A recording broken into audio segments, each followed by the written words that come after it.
Olá pessoal, aqui é Felipe Pires, professor de Metodologia Científica e o nosso vídeo agora é sobre as partes de um projeto de pesquisa. Vamos lá.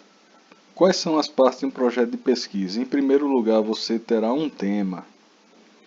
Em seguida vem introdução, problema, objetivo, justificativa, metodologia, hipótese, cronograma, marco teórico ou referencial teórico e referências bibliográficas.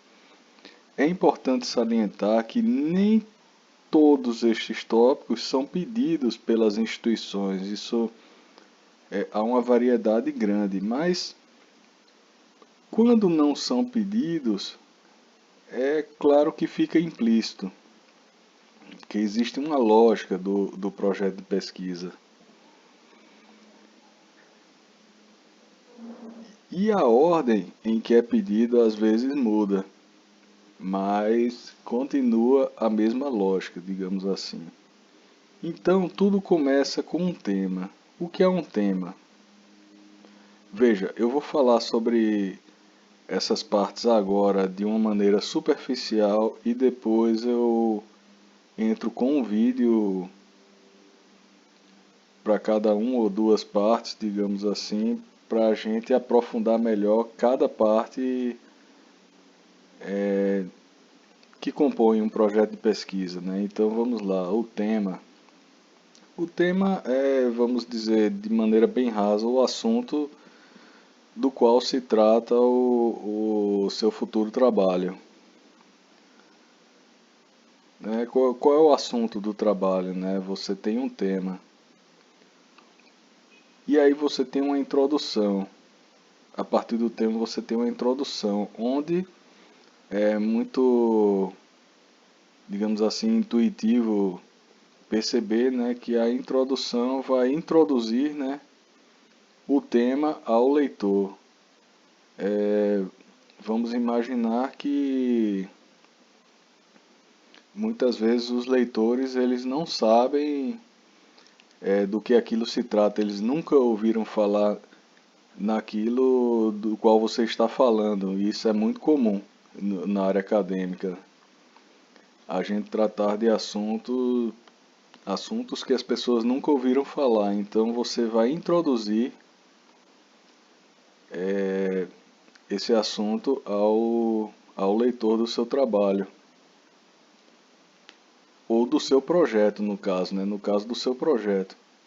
E em seguida vem o problema. O problema é o quê? O problema é uma questão que é levantada. Digamos assim, que se não há problema, não há por que fazer um trabalho acadêmico. Todo trabalho acadêmico busca responder a um problema. O que seria um problema? Um problema é uma pergunta levantada, né? Um questionamento, uma dúvida.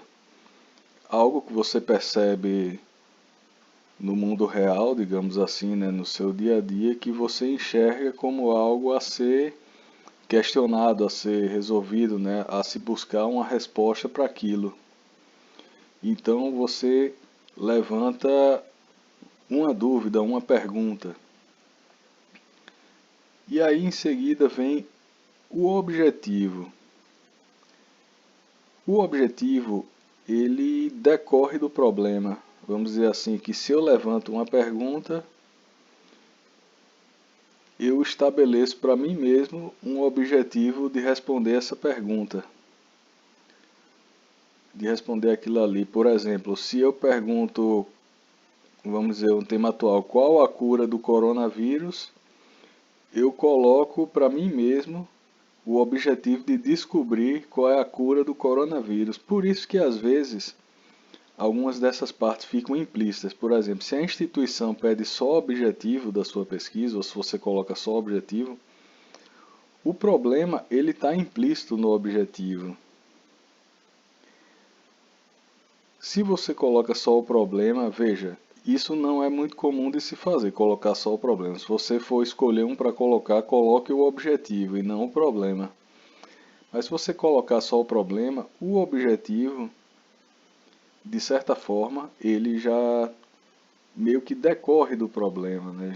Já fica de certa forma implícito. E aí vem o número 4, que é a justificativa. A justificativa eu costumo descrever da seguinte forma: é você responder por que que o seu trabalho é importante. Por que que você deve perder tempo com esse trabalho, fazendo esse trabalho?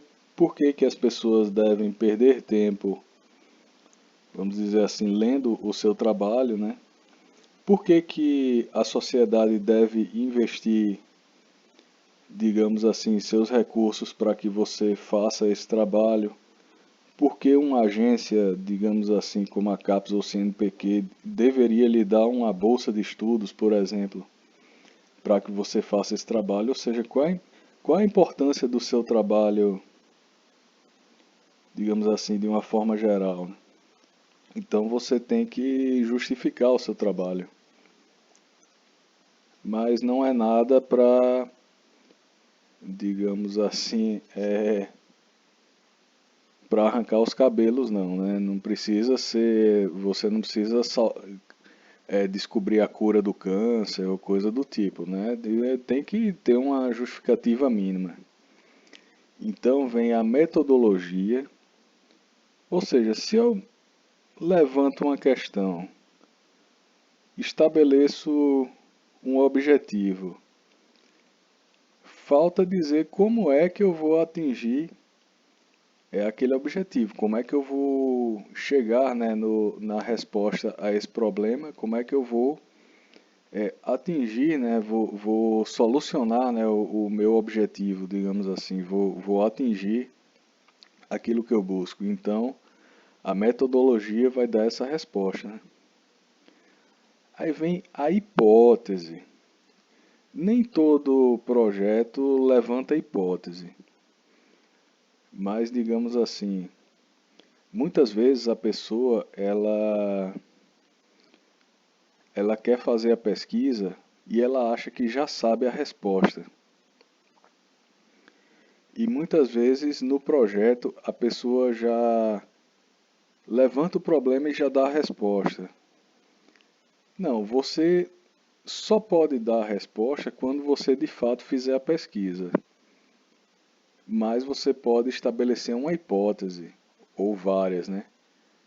São possíveis soluções, né, que você consegue imaginar que podem ser a resolução aí do seu trabalho, né, que podem ser a conclusão, ou seja, que pode responder ao problema. Então, isso vem na forma de hipótese. Aí você tem um cronograma, ou seja, como é que você vai organizar o seu tempo para que você consiga realizar o seu trabalho dentro do tempo estipulado. Como é que você vai organizar as suas atividades, isso é o cronograma. Vem o marco teórico. Nem todo projeto tem marco teórico, mas muitos têm, principalmente aqueles da área experimental,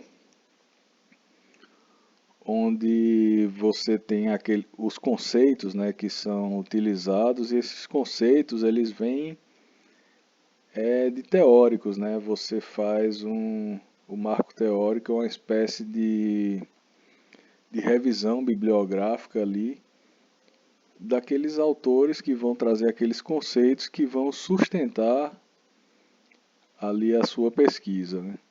Então vai vir digamos, toda uma revisão bibliográfica, né, que vai ser colocada aí no seu projeto e posteriormente no seu TCC, sob o título de marco teórico.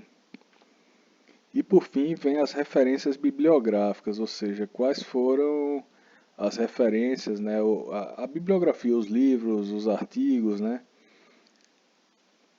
seja lá os vídeos, o que for, que foram utilizados no seu trabalho, ou no caso do projeto, que serão utilizados, que você pensa, né, que podem ser úteis para o seu trabalho. Então é isso, pessoal. Voltamos com cada parte separada e mais aprofundada.